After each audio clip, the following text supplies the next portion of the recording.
How's it going, everyone? Welcome to another one of my videos.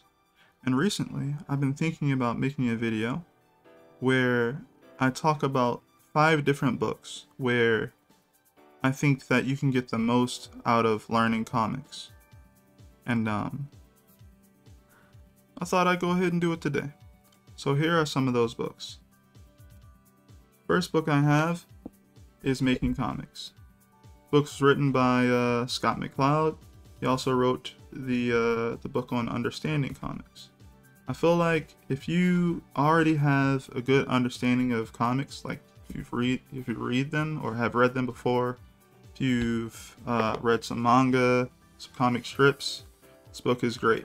This book is actually drawn and written in comic book format. So that's really cool to see that someone can even do an instructional book like that. And it's basically breaking down all the different things that this person has found from different cultures about comic books. And they've kind of put it all in this book. It's great if you're trying to have an approach where when you see something, you can just break down why it works the way it works.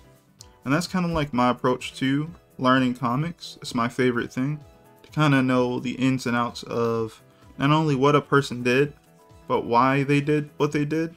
Or to basically be able to see an image and kind of break down why it works so well, you know? Why it hits you on like an emotional level, stuff like that. So yeah, I really like the philosophy of some of the things that get done on an imagery level. This book also covers how, you know, comics are basically a written text and image-based medium with sequences, right? So you want to try and learn as much as you can about those two things and combine them. You know, comics are not just mediums with images, they also have words, and you use both of them to tell the story. But yeah, that's the first book. You should definitely check this book out. It's great. It's probably, you know, I think I've taken the most notes out of this book than any other book when it comes to making comics. The next book I have here is How to Draw Storytelling by, I think, Wizard magazine did this book. I think Wizard was a magazine that covered, well, comics back in the day. I don't know if they're still publishing anything today. I know it's been a while.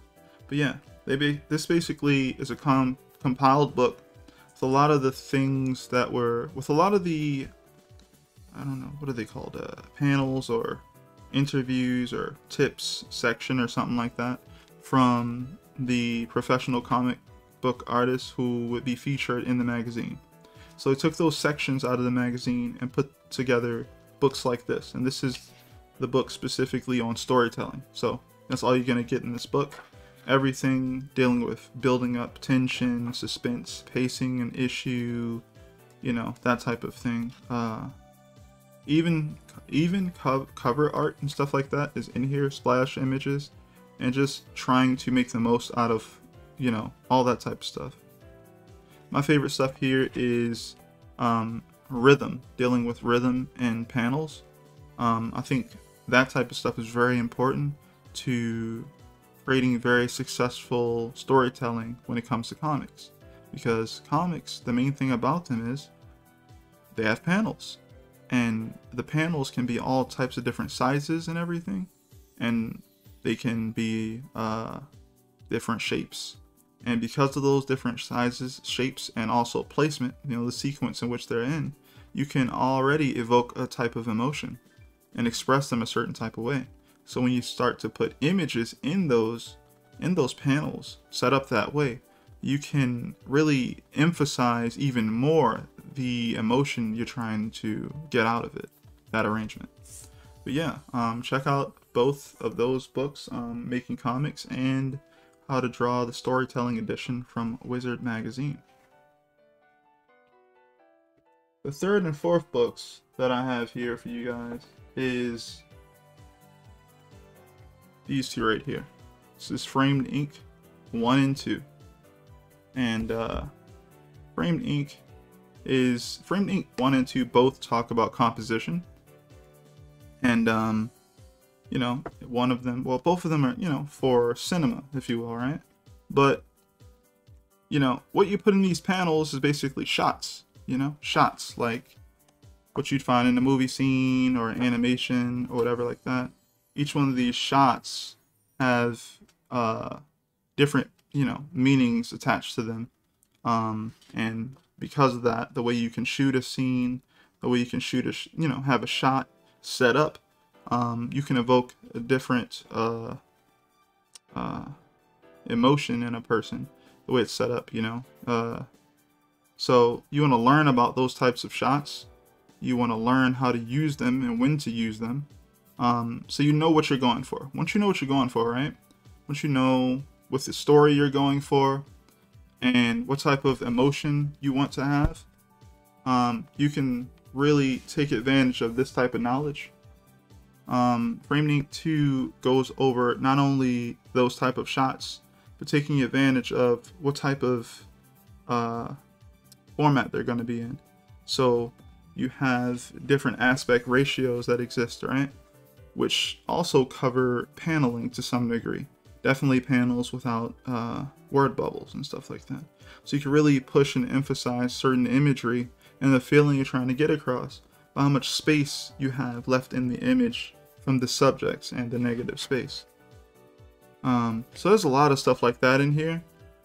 It's a really great book, honestly. It really piggybacks off of book 1 of Framed Ink and takes that knowledge to the next level.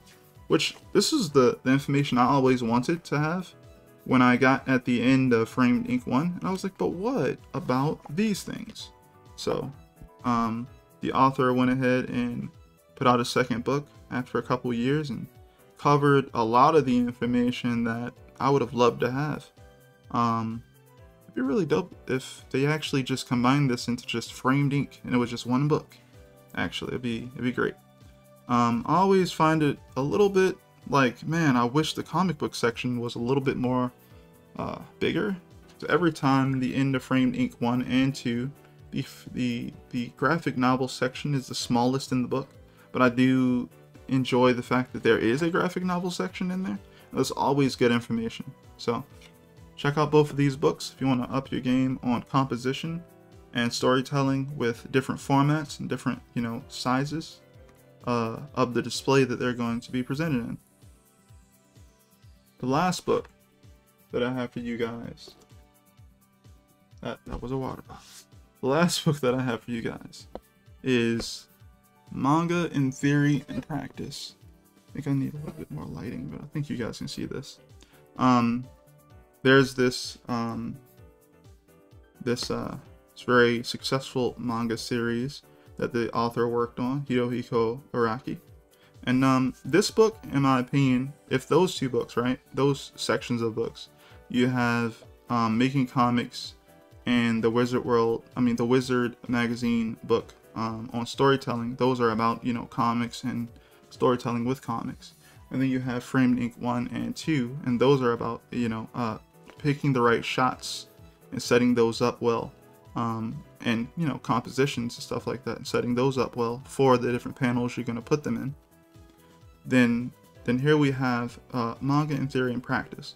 This thing, in my opinion, is about breaking down comics when you're thinking about doing a series, you know, thinking about doing short or long format story, and just breaking down all the different ways that you can think about, you know, setting up your characters, you know, setting up the story. And it's basically teaching you how to plot, how to go ahead and set your stuff up for longevity, to make, you know, a lot of these things that you're going to set up make sense later.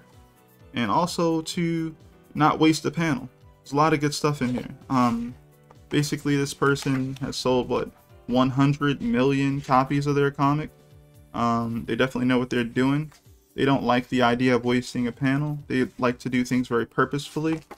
And I've taken, as you guys can see, all these lines.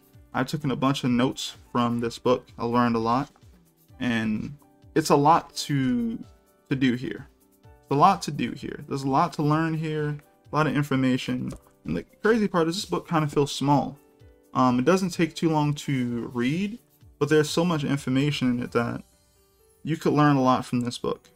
Again, on plotting, creating story beats, making sure you don't waste panels, and really just emphasizing moments and things of that nature. There's a lot of good information here, also to research. So yeah, that's another good tip. This person also goes out their way to show you kind of like how they go about researching the subjects that they're interested in, and that helps their series, you know, as a whole. So yeah, if you think you want to do comics and you want to put some effort in, you know, maybe some passion into it a little bit, I feel like, you know, this is a great book, and the other 4 are great as well, and they can take you very far. So if you guys have any other books you guys want to suggest, put them in the comment section below. Be happy to hear it. Other than that, these are my 5 books that I would recommend for learning comic book storytelling. So with that one, I'll see you guys in the next one. Peace, everyone.